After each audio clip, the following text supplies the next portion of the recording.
Today we will discuss about angina pectoris. First of all, introduction. Angina is a term used for chest pain. Angina एक term होता है जो chest pain के लिए use किया जाता है. Caused by decreased blood flow to the heart muscle.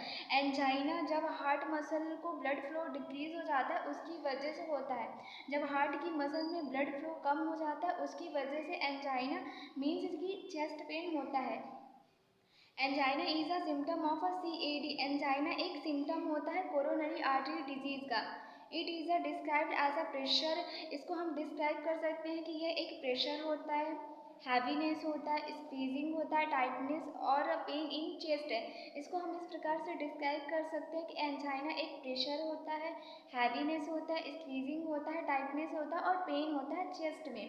Angina is a relatively common but can be difficult to distinguish from other type of a chest pain. Angina जो रहता है वो हमारा कॉमन रहता है लेकिन ये अदर टाइप के चेस्ट पेन से अलग रहता है. सच एज द पेन और डिस्कम्फर्ट ऑफ इंडाइजेशन. जैसे कि डिस्कम्फर्ट, इंडाइजेशन, ये पेन इनसे अलग होता है angina. This is the introduction of angina pectoris. Now definition of angina pectoris. Angina is a chest pain resulting from a temporary insufficiency of blood supply to the heart muscle. जब heart की muscle को temporarily insufficiency होती है blood supply की उसकी वजह से angina होता है.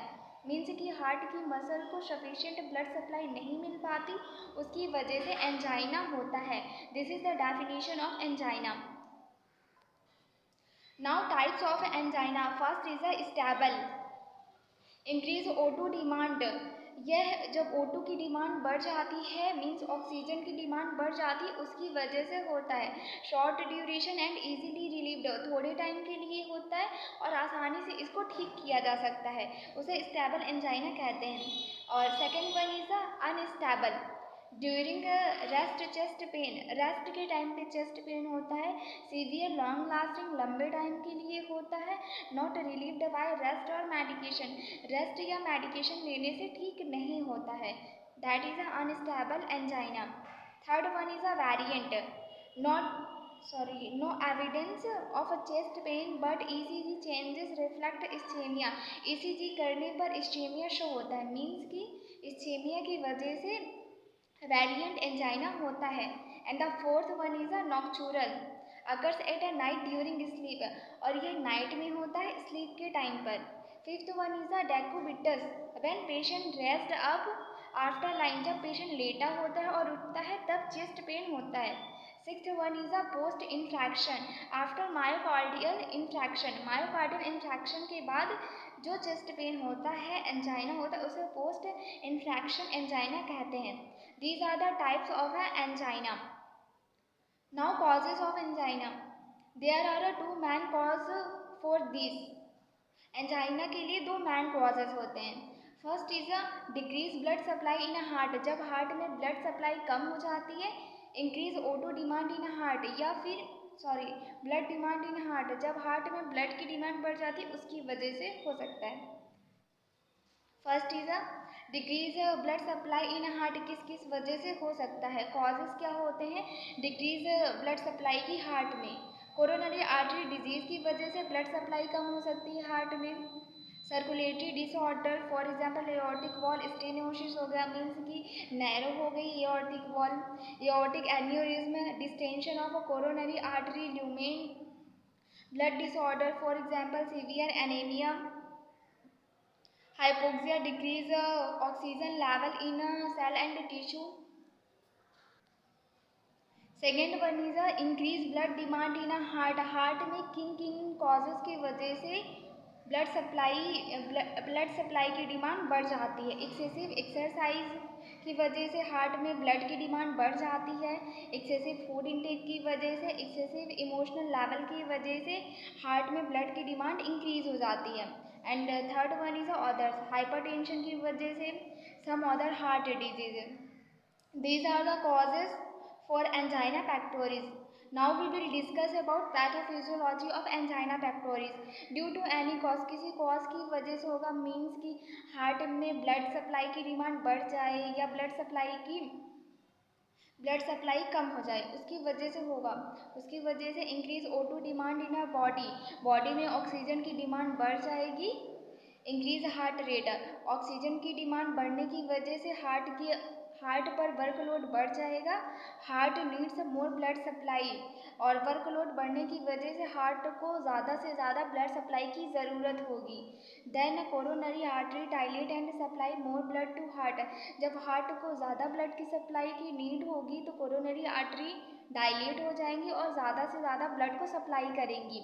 But due to any factor blood supply defect है, लेकिन किसी भी फैक्टर की वजह से ब्लड सप्लाई सही से नहीं हो पाएगी हार्ट तक। Heart needs more blood demands है, लेकिन हार्ट को ब्लड की ज़्यादा से ज़्यादा डिमांड होगी। Decrease O2 level in heart and develop condition of ischaemia, लेकिन जब ब्लड को सफिशिएंट अमाउंट में ऑक्सीजन नहीं मिल पाएगा, उसकी वजह से इस्चेमिया की कंडीशन डेवलप होगी। स्टार्ट एंजाइना इन पैक्टोरिस, और जब प्रॉपर ऑक्सीजन नहीं मिल पाएगा तो उसकी वजह से एंजाइना होगा। This is the pathophysiology of angina pectoris. Now we will discuss about clinical manifestations of angina pectoris. Chest pain radiate to the extremities. Chest pain होगा और यह रेडिएट होके एक्सट्रीमिटीज़ तक जाएगा, नेक और जा में।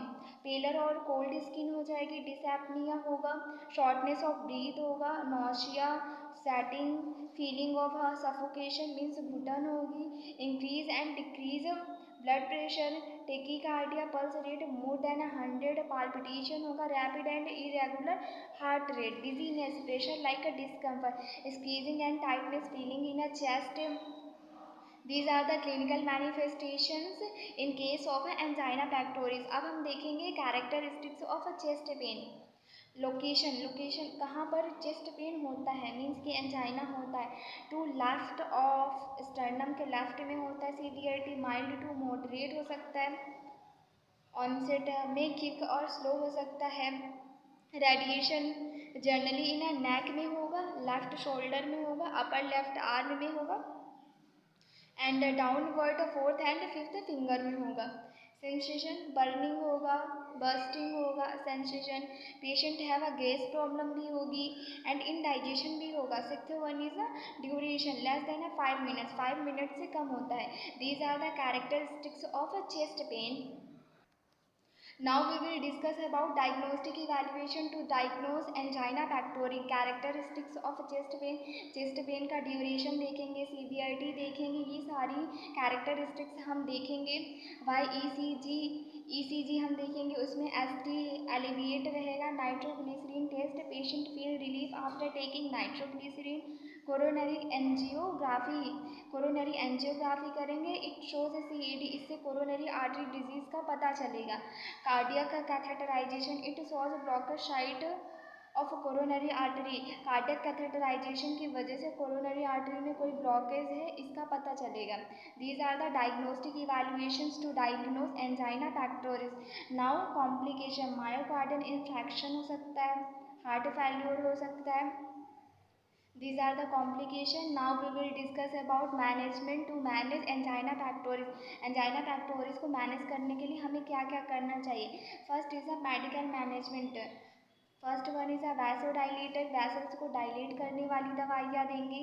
They increase blood flow in a myocardium, ये हार्ट की जो मसल होती है उसमें ब्लड फ्लो को इंक्रीज कर देंगे without affected oxygen requirement and BP change. ये ऑक्सीजन की रिक्वायरमेंट और BP को चेंज किए बिना हार्ट की मसल में ब्लड फ्लो को इंक्रीज कर देंगे। Nitrates explain previously in hypertension. Second one is a beta blockers, decrease workload in heart. Beta blocker heart में वर्कलोड को कम कर देती है by vasodilation action. Examples propranolol 20 to 40 mg, atenolol 20